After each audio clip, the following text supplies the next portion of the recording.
talk a little bit about trends in publishing, because very often you'll go into a bookstore and you will see 12 books on one topic, right? There'll be one topic that everyone's talking about. An example a few years ago was atheism. There seemed to be about 20 books on atheism all at the same time. I wanted to ask Catherine about this, because you've written a number of nonfiction books. And I'm wondering what the conversation was like. Obviously, you're writing books about topics that you're very interested in. I know one was about mourning customs and death. Your most recent book was about cleanliness.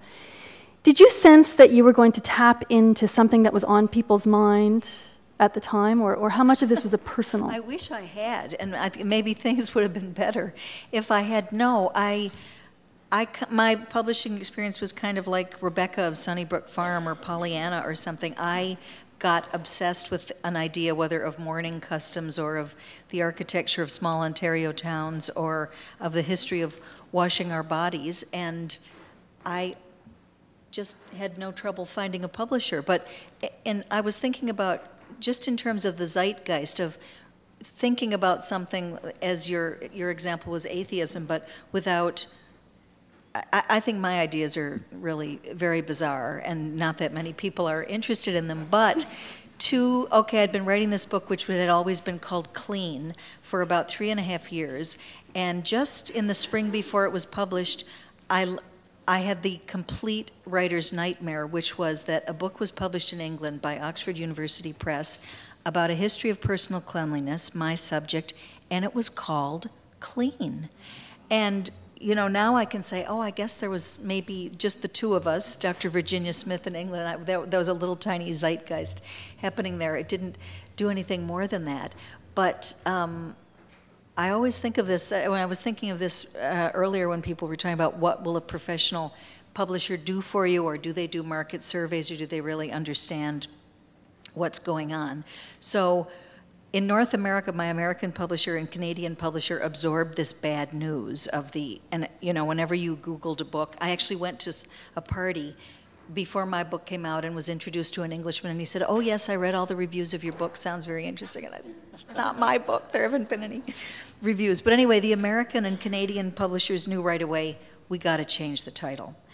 But which we did, and that's how it became The Dirt on Clean, an unsanitized history. But to my amazement, my English publisher, in whose backyard, it seemed to me, the rival Clean was being published, said, no, we're not changing the title. I always knew Dirt on Clean, it's not a British idiom, and I knew that it would not work for them, but I was willing to do Coming Clean or various other things. And I said, but everybody who hears about a history of cleanliness called Clean is going to, you know, and okay, Aschenberg comes before Smith, but that's the only advantage that you're going to split your mark. I felt like I was like giving a publisher lessons in Publishing 101, and he held his ground, and the book is called Clean in Britain, and it sold more in Britain than any other country. So go figure. That's diverting myself from Cynthia's question.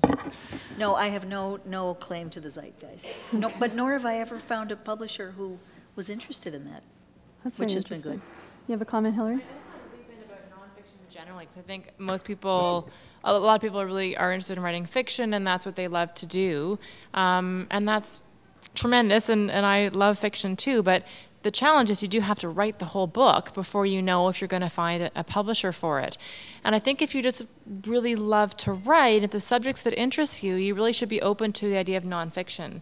If you have something that obsesses you, that is the challenge. It might obsess only you, and you might not be able to find a larger audience, but you'll know up front, and I think publishers are very interested in a writer that brings a really personal connection to something, that they bring some sort of authority to it.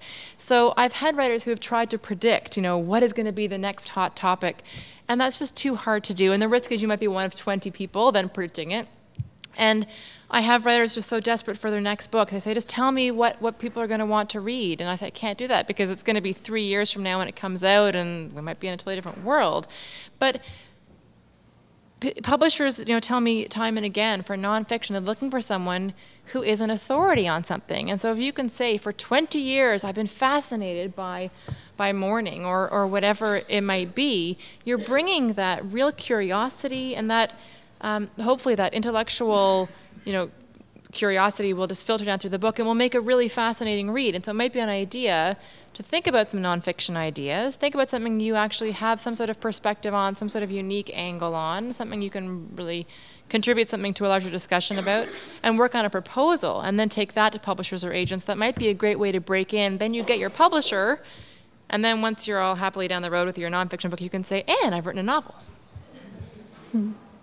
I want to bring up a phenomenon that happened a few years ago because I found it very strange. I'm not sure if it's a good phenomenon or a bad phenomenon, and that is the Da Vinci Code.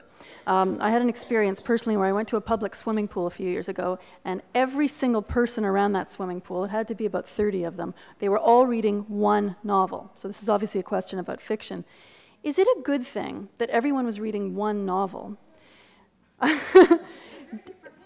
It's good for him, but is it something that, for example, would help pay for the other novels because it was so popular? Exactly, and you know, that's true. But the question is, are they just buying? I mean, when Harry Potter was so successful, a lot of people said this is a good thing because it's getting people reading who were not reading before. And maybe especially some of these teen boys, these younger boys, now they will go buy another book. But some of them would only ever read Harry Potter, and that's it. So I mean, I know for some of these books, it's sell phenomenally, and some of them that I think are really bad. And I just think instead of, you know, if just 1 million of those people are reading Twilight, if they all just read some unknown first novel, wouldn't that be so good for the industry? But it doesn't work that way. They follow the herd, you know. I may take a slightly different view. I understand exactly what you're saying, but if those are people who wouldn't be reading otherwise, and they've read the Da Vinci Code and have decided, wow, I think I might read something else now, then I think it can be good. I mean, it's great if they read something else. Right. And I am just bitter because I don't represent any of those writers. I'll come clean on that. Yeah, I'll say something totally different when I represent the next one. I mean, there are the programs like Canada Reads, and some communities, Yeah. Waterloo Region has one book, one community. These are, I think it's neat if those who are lapsed readers or those who have never had a joy of reading ignited can somehow, because of a community spirit, whether it's 30 people around a swimming pool reading one book, or because they read in the paper that Cambridge has chosen a book to read and everyone should read it, I think that's good news for reading, because the more people read, the better we are. But so. Oh, I mean, and it is. I'm just being Yeah, a bit flippant, but it is because we need those books to bring traffic to the booksellers and to bring money into the industry to support the books that don't sell in the same way. So we do absolutely need them.